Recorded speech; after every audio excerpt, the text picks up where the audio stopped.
Louvado seja nosso Senhor Jesus Cristo.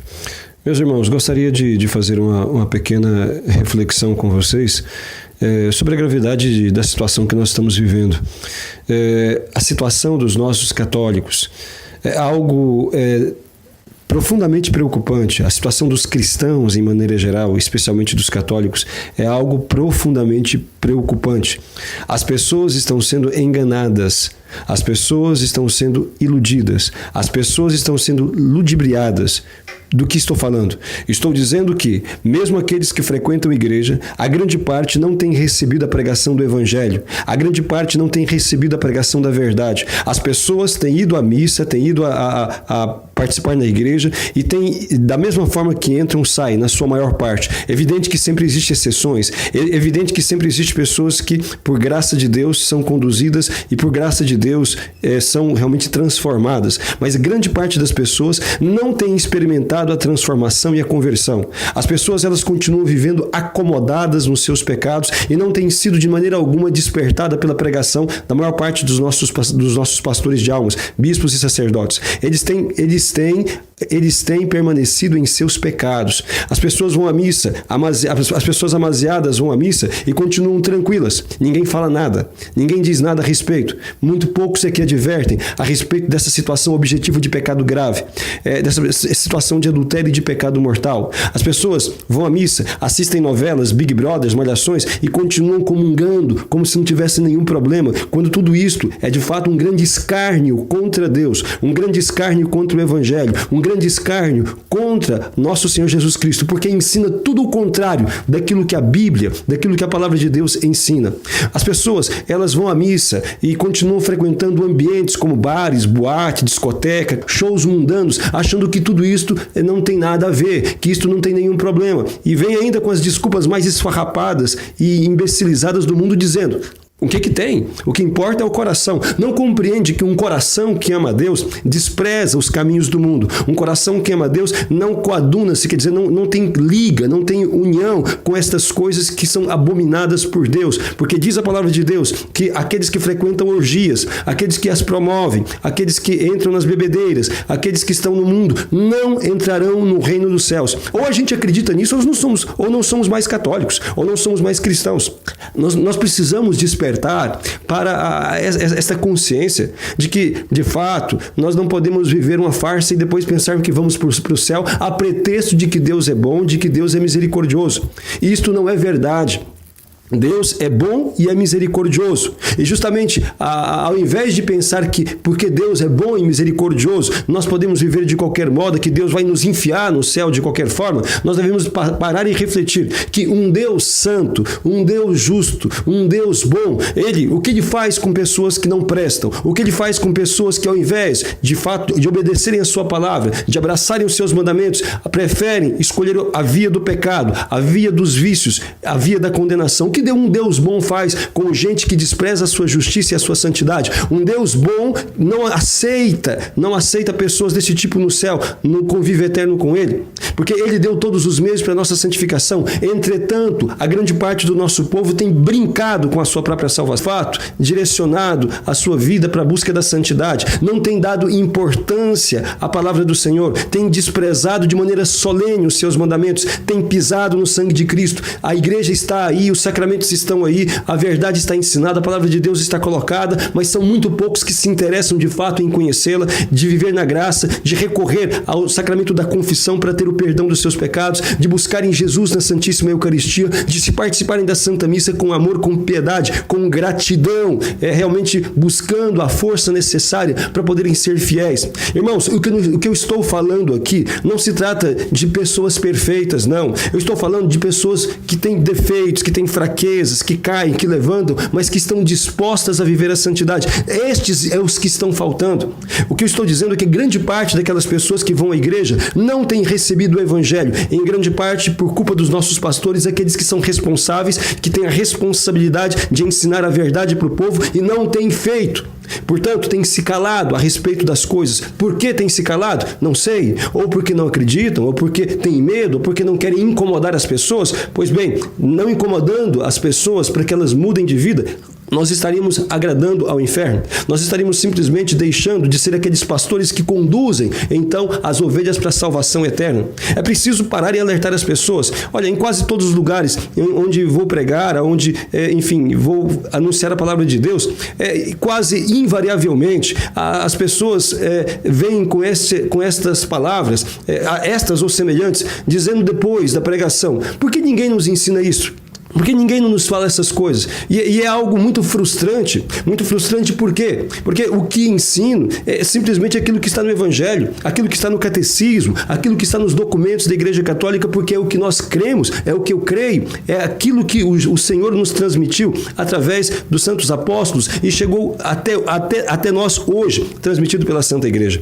Mas, entretanto, torna-se para grande parte das pessoas hoje uma grande novidade, porque quase não é dito, muito raramente estas coisas são ensinadas, coisas básicas, irmãos, coisas básicas, o que é viver na graça, o que é um pecado mortal, sabe, o que agrada a Deus, o que não agrada a Deus, o que é uma confissão, a importância do sacramento da confissão, a necessidade de se confessar com frequência, pelo menos uma vez no mês, como diz o direito canônico, como tantas vezes pediu Nossa Senhora em suas aparições.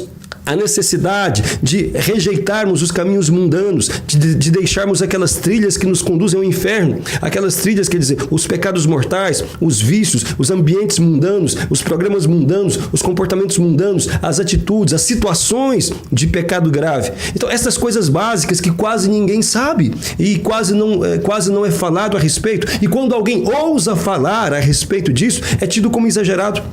É tido como, então, radical, é tido como alguém que sem misericórdia, quando, na verdade, a falta de misericórdia acontece por parte daqueles que, tendo nas suas mãos o encargo de conduzir as ovelhas para o céu, se omitem ou as deixam ir diretamente para a boca do lobo. Isso é falta de misericórdia. Não dizer a verdade é falta de caridade, porque uma multidão tem caminhado para o inferno e todos os dias muitas almas caem no inferno justamente porque não se tem a coragem de dizer às pessoas a verdade. As pessoas têm sido enganadas, as pessoas têm sido ludibriadas, as pessoas têm sido mal conduzidas por parte dos nossos pastores nos dias de hoje. Não de todos, mas de grande parte deles. Portanto, eu suplico a vocês, irmãos, rezem por nós, padres, rezem pelos bispos, entende? Para que tenham a coragem, para que tenham a caridade suficiente para dizer ao povo aquilo que é a verdade, a fim de que as suas vidas possam se transformar conforme o Evangelho e assim possam se reconciliar com o Senhor, sair desta vida de pecado,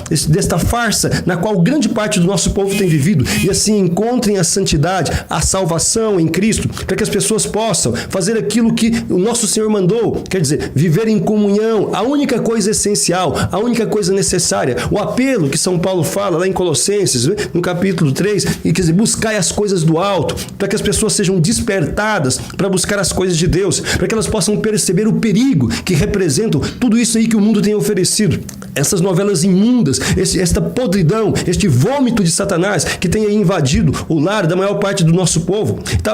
As programações indecentes, toda essa cultura do pecado que tem sido cada vez mais difundida. Enfim, nós precisamos alertar as pessoas, precisamos ajudá-las a perceber que isto leva ao inferno, que isto condena, que as pessoas não podem viver juntas sem ser casadas, que elas não devem frequentar falsas doutrinas, espiritismo, macumba, feitiçaria, estas coisas todas, que elas não podem estar vinculadas, filiadas, elas não podem apoiar partidos abortistas como PT, PCdoB e todas essas organizações comunistas que estão a favor do aborto, da ideologia de gênero, que estão a favor da legalização das drogas e assim por diante. Nós precisamos alertar as pessoas a respeito da vida na graça, da vida em comunhão com Deus, da malignidade, da desgraça que é um pecado mortal. E as pessoas se habituaram a viver em pecados mortais, faltam à missa dominical, frequentam falsas doutrinas, têm ódio das pessoas, vivem na impureza, na pornografia, no adultério, em ambientes mundanos, vão em carnaval, shows mundanos e acham que isso é normal, tem namoro escandaloso, vivem nas modas indecentes e acham que isso não tem nenhum problema, porque Deus nos compreende, etc, etc, etc.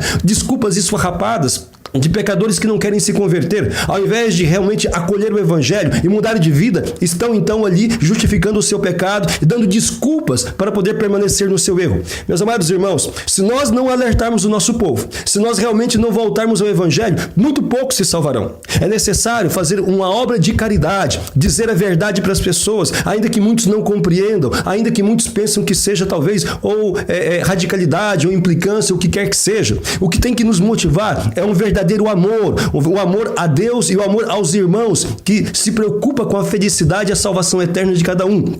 Precisamos despertar para isso. E o alerta fica. É preciso que as pessoas falem a verdade. É preciso que os sacerdotes digam a verdade. E se o seu sacerdote, o seu pastor, o bispo da sua diocese não tem falado, então reze por ele, naquilo que você puder, na sua humildade como leigo, ou mesmo quem é sacerdote, irmãos, no ministério, alerte-os, na caridade, mas falem aquilo que for possível. E se não acolhem, rezem e façam penitência, mas não deixem vocês de dizer a verdade àqueles que estão convivendo com vocês, porque nós teremos que prestar contas a Deus da nossa vida. Nós teremos que prestar contas a Deus daquilo que nós fizemos com a fé que foi recebida e vivida ou não vivida.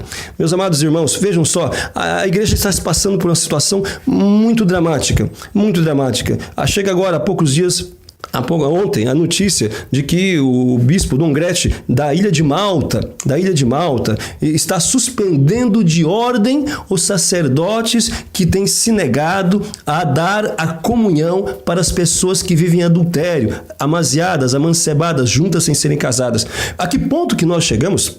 Quer dizer, sacerdotes que têm zelo pela Santíssima Eucaristia, que não querem jogar Jesus nesse esgoto que é um coração cheio de pecado mortal, público e manifesto, então estão sendo tratados como desobedientes, estão sendo suspensos de ordens. E isso está acontecendo não apenas ali, em vários lugares no Brasil e em outros países também. Bispos que têm perseguido sacerdotes, que pelo fato de estes quererem simplesmente viver a verdade. Os poucos que têm coragem têm sido perseguidos. E, assim, a autoridade têm usado da sua posição para calar, silenciar, destruir, desmoralizar aqueles que querem falar e ensinar o caminho de santidade. A coisa está invertida, está de pernas para o ar, mas isso não nos faz de maneira alguma desacreditar na igreja, na única igreja de nosso Senhor Jesus Cristo. Ao contrário, nos faz ver que é de fato o Espírito Santo que a conduz, porque se fossem os homens, eles já teriam destruído tudo, não teria sobrado mais nada. Mas não quer dizer que, com isto, nós tenhamos que nos calar e deixar então que, olha, Deus faça tudo. Porque Deus, na verdade, nos chamou à santidade e quer que da nossa parte colaboremos, não apenas para a nossa salvação, mas para a salvação dos irmãos também. Temos que amar estes, rezar por todos, ter caridade para com todos, e obediência à legítima autoridade. Mas a obediência à legítima autoridade significa, antes de tudo, a obediência a Deus e à Santa Igreja. Se algum padre, algum bispo se desvia da verdade, nós não temos que nos desviar com eles. Amemos, respeitemos, mas busquemos fazer aquilo que está certo, conforme a igreja sempre orientou. Meus amados irmãos, não deixemos, naquilo que depender de nós, ao menos, não deixemos os nossos irmãos permanecerem neste sono do pecado e serem surpreendidos pela morte e se condenarem ao inferno. Ajudemos as pessoas a compreenderem que não podem abusar da misericórdia de Deus, que devem sim se esforçar para mudar de vida, porque só isto poderá nos alcançar a santidade e a salvação. Meus amados irmãos, o tempo é breve, nós temos pouco tempo de caminhada aqui. É preciso que nós busquemos valorizar o tempo que Deus nos deu, a fim de vivermos em comunhão e perseverarmos na graça e alcançarmos a salvação. Busquemos rezar o terço todos os dias. Busquemos nos confessar com frequência, pelo menos uma vez por mês. O ideal seria toda semana ou quinzenalmente, mas pelo menos uma vez por mês. Buscar então não faltar à Santa Missa Dominical. Buscar fazer cenáculos, rezar na casa com as pessoas, ato de caridade, ajudar os outros a se voltarem para Deus. Conscientizar aqueles com quem você convive, seja na sua família, seja no seu trabalho, aqueles com quem você estuda, as pessoas com quem você tem contato, seja nas redes sociais ou conforme for. Conscientize essas pessoas de que nós iremos enfrentar o juízo de Deus. É que nós precisamos viver na graça e que uma vida na comunhão com o Senhor é uma vida mais feliz, é uma vida que tem paz, mesmo com sofrimento, mesmo com tribulações. Tem paz, porque a nossa paz consiste na comunhão com Deus e não na ausência de problemas. Ajude a alertar as pessoas que elas não podem cultivar o pecado e ficarem numa vida pecaminosa a pretexto da misericórdia de Deus mal entendida. Meus amados irmãos, façam o que tiver ao seu alcance para que as pessoas possam, de fato, retornarem à graça. Leve as pessoas a se consagrarem a Nossa Senhora, as pessoas realmente a fazerem essa total entrega a Jesus por Maria, porque isto muito os ajudará a terem consciência da vida espiritual e a alcançarem a graça para perseverarem nesta comunhão com o Senhor. Ajude as pessoas, não é, a terem uma eterna devoção a Nossa Senhora, para que Nossa Senhora faça aquilo que nós não somos capazes. Ajude cada um a compreender o valor que Deus tem e assim a se devotar a Ele e ter por Ele uma verdadeira adoração. E assim amarem a Deus sobre todas as coisas e conservando-se na graça dele, salvarem a própria alma. Meus irmãos, repassem. Que Deus abençoe a todos. Fiquem com Deus.